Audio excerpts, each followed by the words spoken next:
Yo, so we are at the Gala Premiere right here. I am the director of Time Out, Carl Watson, and here is Jalen, the story written by himself.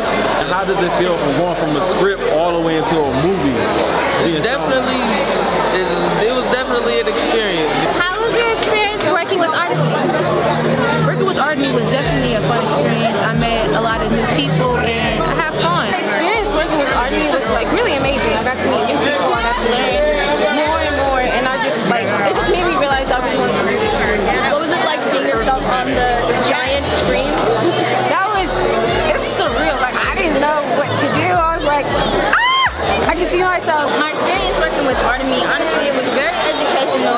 It was a great learning experience. I've come across so many sweet, nice people. We learned a lot. My